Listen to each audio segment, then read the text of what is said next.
রাত 11টার সময় আপনাদের ভাইয়া হঠাৎ করে ফোন দিয়ে বলে, হৃদয়কে বের হতে বলেছি, তাড়াতাড়ি রেডি হয়ে যাও, আমরা সবাই মিলে একসঙ্গে বাইরে খেতে যাব।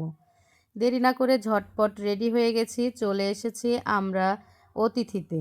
এখানে এসে বাবুদেরকে জিজ্ঞাসা করি, তোমরা কি খাবা? আমার ছেলে মেয়ে দুইজনেই বলে নান গ্রিল খাবে। তাই দেরি না করে আমরা নিয়ে নিলাম নান গ্রিল আর বসে পড়েছি খেতে। আমার ছোট্ট বাবাটা অনেক লক্ষ্মী, সে আরও অনেক দিন আগে থেকেই একা খায়, তবে বাইরে আজকে ফার্স্ট টাইম একা খাচ্ছে। বাসাতে প্রত্যেকটা খাবারই সে কিন্তু একাই খায়। আমরা এদিকে একটু ঢং করে ভিডিও করে নিলাম। তারপরে এই তো এখন আমরা বেরিয়ে পড়ব, কারণ এখন বন্ধের সময় সব কিছু গুছিয়ে নিচ্ছে।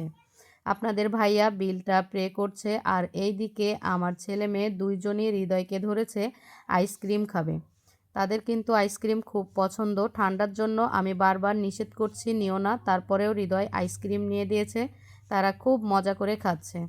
তো কেমন হয়েছে ভিডিওটি বন্ধুরা, অবশ্যই জানাবেন। আল্লাহ হাফেজ।